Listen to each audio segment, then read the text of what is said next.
পৃথিবীতে যা দর্শকবৃন্দ আছেন আমার শত নমস্কার। আমি অনেক বছর তো গান বাজনা করছি, অলরাউন্ডার লোকসঙ্গীত শিল্পী।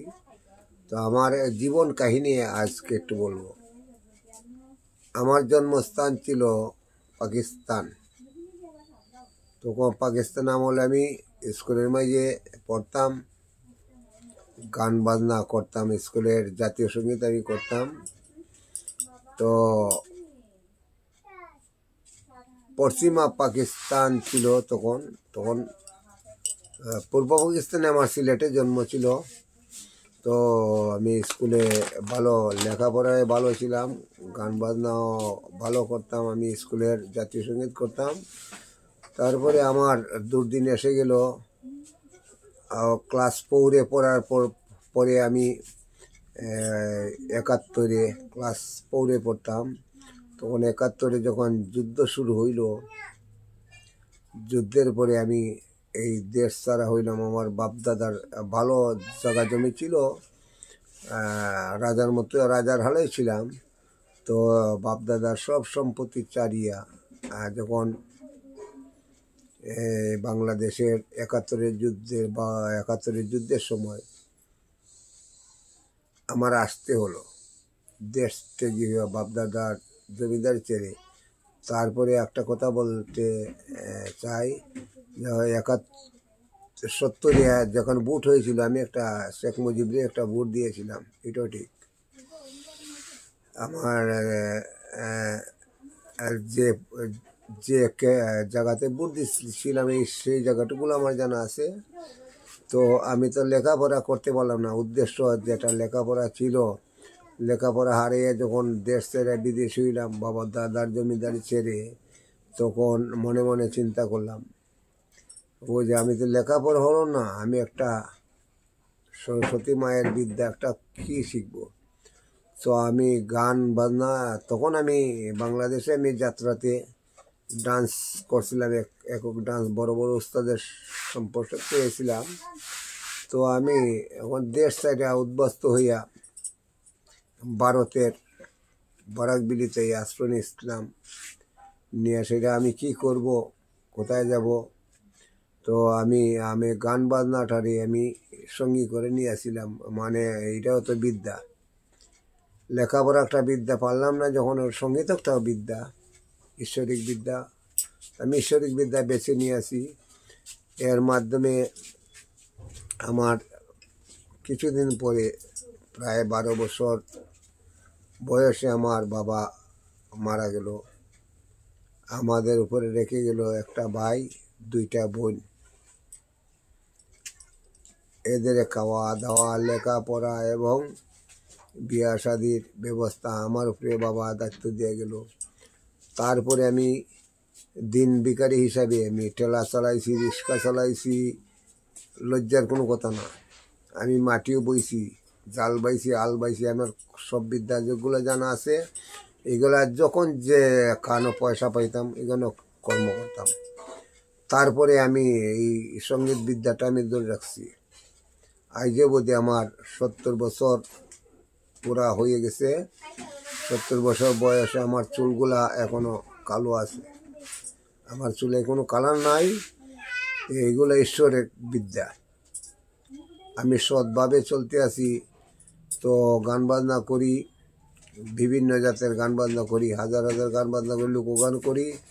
তো রেডিওতে যখন আমি স্টার্টিংয়ে যাই, আমি এক গ্রেড গ্রুপে, আওয়াল আসামের এক গ্রেড গ্রুপে আমি লোকবিচিত্রা, আপনারা জানবেন, টাচ করলে দেখতে পারবেন। লোকবিচিত্রাতে আমি প্রথম চান্স পাই এক গ্রেড গ্রুপে। তারপরে আমি একে একে বি গ্রেড, আমার যে বাদ্যগুলা যন্ত্র আছে, সারিন্দা, ওই যে সারিন্দা আছে, দোতারা আছে, বেহেলা আছে, বাঁশের বাঁশি আছে, এগুলাতে আমি বি গ্রেড পেয়েছি। কারণ আমার অর্থহীন মানুষ, আমি সারাদিন পরিশ্রম করি, আমি সংসার বাঁচাতে গিয়ে আমি পয়সার কেলামেলা করতে পারছি না। তো বি গ্রেড পাওয়ার পরে যখন বিহাই গ্রেড পেতে চাইলে এ গ্রেড পাইতে হইলে তখন পয়সার খেলা ছিল, একটা জগৎ ছিল তখন। এটা বলতেছি আমি 1980, 79 বা 82 কথা। তখন বউটে যারা বইতো তো জাজমেন্ট তারা পয়সা দেওয়া লাগতো, কেউ 20,000, কেউ 25,000। তো আমি তো এত পয়সা ছিল না, আমি দিতে পারছি না।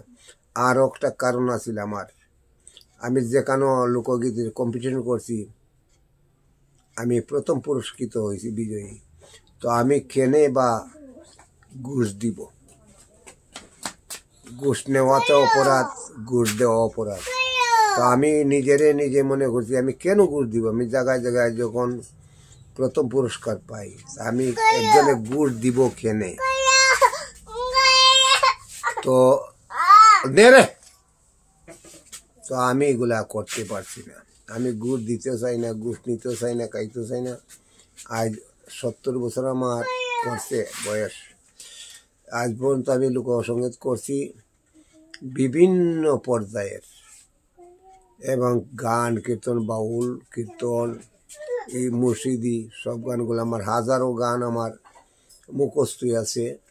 এবং হাজারো গান গাইতে হইলে যে কোনো লোকবাদ্যযন্ত্র, একতার হোক, দুতার হোক, সারিন্দা হোক, বেলা হোক, চটকা হোক, বগলি হোক, ডুল হোক, ডফকি হোক, এগুলো আমার বাজানের পূর্ণ অভিজ্ঞতা আছে।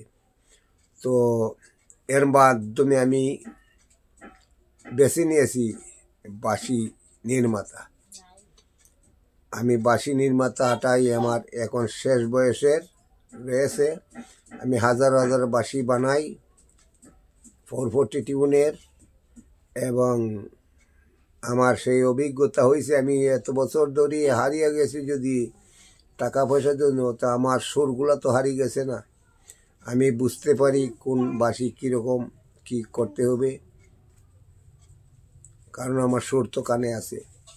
তো আমি এই বর্তমানে আমি ভারতবর্ষের যারা বাঁশি শিল্পী, যে কোনো সুরে যে কোনো স্কুলের বাঁশির জন্য একদম গ্যারান্টি হিসাবে নিতে পারবেন, কারণ আমার সুর সম্বন্ধে অভিজ্ঞতা আছে।